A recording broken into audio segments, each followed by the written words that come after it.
Hi all, this is Rehole Bitata from STEAM Power. We are opening doors to diversity in STEM, and for the month of March, we are celebrating the contribution of women to the world of STEM, in particular, Black women. Today, we have, let's say if I can pronounce this properly, we have an associate practitioner scientist. She is involved in the laboratory diagnosis of COVID-19. She studied medical biochemistry at university, and she has always been interested in science, particularly biology. And with the support of her parents, she has actually achieved this endeavor. Today we have Sally Mwangi. Welcome, Sally. How are you? I'm great. Thank you for having me. Thank you for accepting our invitation. So let's begin. Tell us a little bit about your childhood. My childhood. So from secondary school, I was always interested in science. Um, Biology was my favorite subject, and I was good at it, and I loved it. And so having those two in combination, I just knew that I wanted to pursue it as a career after school. Um, and yeah, I just knew that I wanted to use that interest also to help people in whichever career I chose. I just knew that science was definitely what I wanted to do. Thank you. And was there any particular event or person that inspired you in going ahead with biology? It wasn't a particular event or a person. It was more so the material that we were covering, the way I would just learn about how the human body works, how diseases work, how everything just worked in perfect harmony together within the body. That in itself was what actually inspired me to pursue it because I just wanted to know more and more and more. And I didn't really know anyone in particular that worked in science at the time. I just knew that I loved learning about it and I continue to learn about it, which is great. Okay, thank you. Thank you for that. Because most of the times, um, people are inspired by things Yeah. or events or people.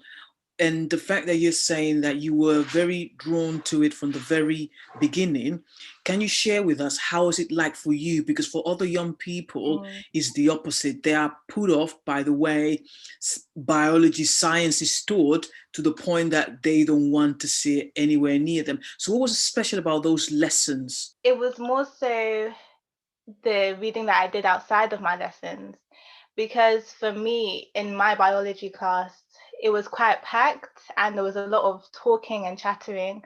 So it wasn't specifically actually the lessons, it was the reading that I did outside of my lessons. And I was also encouraged by my parents to do that extra reading as well.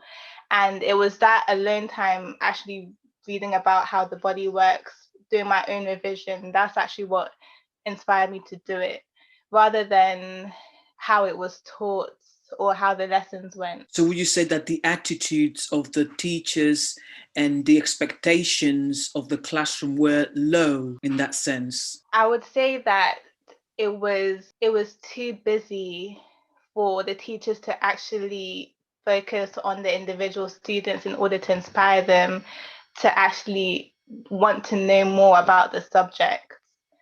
So, if you wanted to actually know more, you'd have to take it up upon yourself to read about it or watch educational videos about it.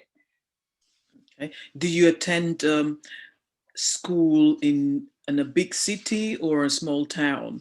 Because that's sometimes that plays part in the way the classroom works. Hmm. Yes, that's true. I attended it in I would say a large town in Wiltshire. Um, and but our school was like in the middle of town, so it was attended by a lot of children. So I would say that's what contributed to our classrooms being so busy. Uh, yes. And what would you say are the attitudes of the community when someone like you says, I want to become a microbiologist? Or what were your journey through university? That's an interesting question. When you say community, do you mean just like the community in school? Thank you. Okay, so basically, sometimes when people say, "I want to do this," you might Mm, have some opposition, or you might have some comments may may be made based on your choice, or maybe mm. people telling you, "Oh, I don't think this is for you," or "I don't think this is for girls," or "Why don't you try this instead?" Were you coached from day one, apart from your parents? Was there anyone that told you, "Yes, this is the way, and we are going to support you 100%"? No. No. If I wanted to do something, I would have to prove that I can do it and that I had what it took to do it.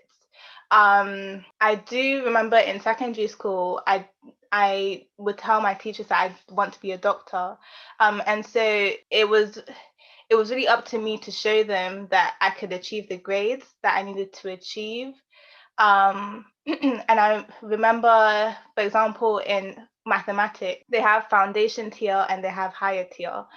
And I started off on foundation tier, and I didn't know that was a problem until because my mother's a teacher, and so she knew that if I needed, in order for me to get the grade that I needed to get in mathematics, I'd have to go onto the higher tier. And so that was with that information, I had to work. I worked really hard in order to get to higher tier to achieve the grades that I needed to get.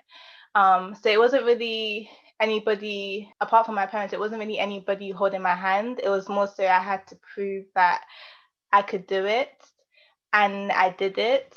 And that's just the attitude that I've kept going forward. Just knowing that if I want to do something, I'm going to have to work hard at it. I'm going to have to prove it, regardless of what other people think. It's never Mm-hmm. really been a thing as to what other people think. I've always been very focused on what I want to do Mm-hmm. and just doing whatever I need to do to achieve it. And talking about education and the school system, do you think that in general, schools are preparing young people to compete with the rest of the world in terms of STEM education? I think that in terms of knowledge, schools are doing well. However, there's a difference between knowing science and actually working in science. So we were taught how to get good grades in science, but we weren't really taught, okay, so once you've left school, how do you now get a job? Once you've gotten a job, how do you work in teams? How do you lead a team? How do you write essays? How do you read lengthy scientific research papers? That's an area that schools do need to improve on because, particularly after um, leaving A levels and going into university, um, we were all of a sudden expected to be able to write long scientific essays and to be able to read them and analyze them and see through them and just basically explain them. But we weren't really taught how to do that in A levels or in secondary school. It was more so there's a list of words that you need to know in order to get this amount of marks on this question. If you even just write this list of words, you're going to get 4 marks. It was more so about the grades rather than actually being a scientist. And so that's something that schools definitely need to work on because we're taught how to be good at science, but we're not really taught how to work in science, if that makes sense. Yeah, thank you very much for that insight, because speaking to someone in the field, she actually experienced a similar situation, especially after leaving university. Mm-hmm. And she mentioned that if she had had a mentor, that would have made a difference. Do you think that mentoring should be something that is available to students that have just left uni, so they are able to jump into the job market? Yes, for sure. Because we're not taught about it, we don't really have a precursor as to what to expect. So having a mentor is definitely, definitely invaluable. I was fortunate enough that I knew someone that worked, used to work in science, but is now working um, in technology, I believe it is. And I had her to ask questions. How do I do this? Um, what should I say in interviews? What should I say in my personal statement? It's very, very important because we're not really taught how to do that in school, even in university. And we're not even, we don't even know about it in order to even ask about it. So having a mentor is very important in terms someone that's a few years ahead of you that's done it all before and that's gone through the experience and knows what they want and what they expect. Mm-hmm. Thank you. You always had the support of your parents, and I wanted to ask, what would you advise to parents who see a lot of potential in their children in terms of STEM, but they Hmm. feel that finance is getting in the way of that of allowing or giving that support? I would say it does not take much to inspire children in STEM. It could be from asking simple questions to just get them to think about, for example, how does gravity work? How do you think this computer works? How do you think the brain works? To it does it to watching educational videos.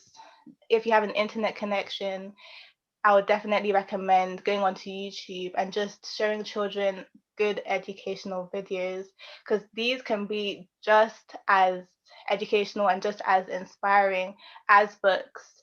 Um, and the only thing is, you can't lose these videos, they're online. Mm-hmm. Um, they can't be ruined or anything like that. Mm-hmm. And they are more likely to engage the child's interest.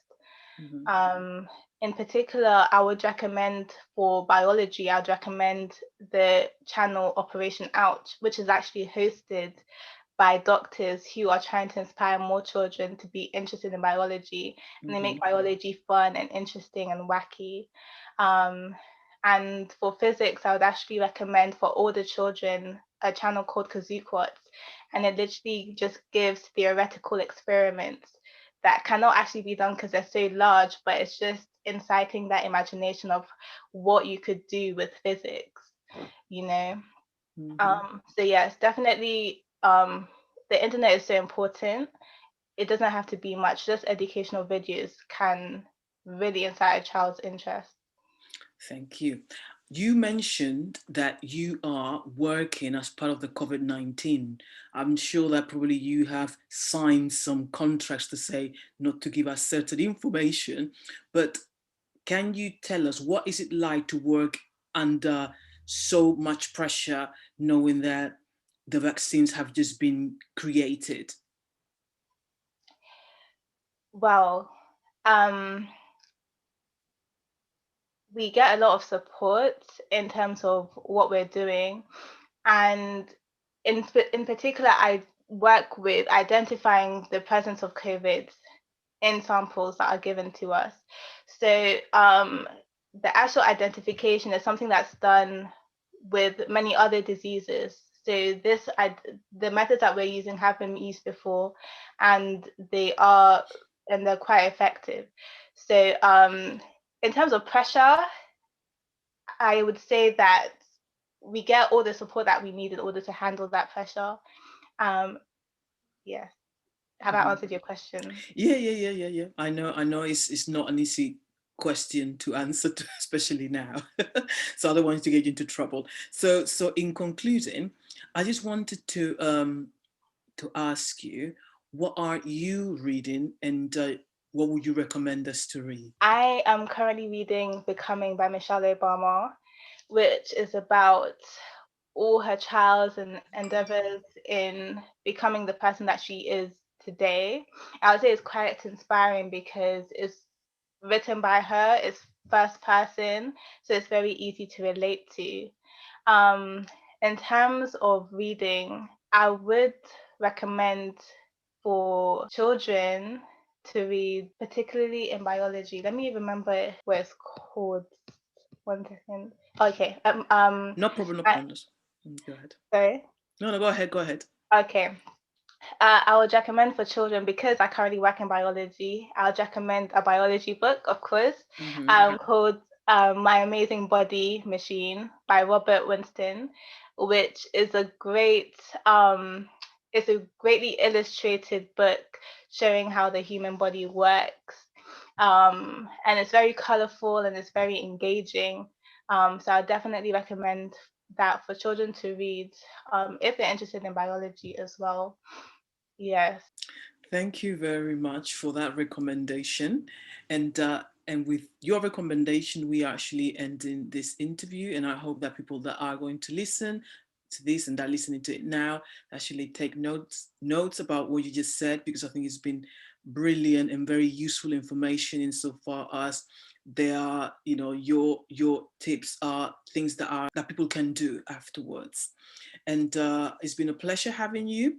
And please stay tuned until we come back again with more amazing women to celebrate. Thank you, Sally. Thank you for having me.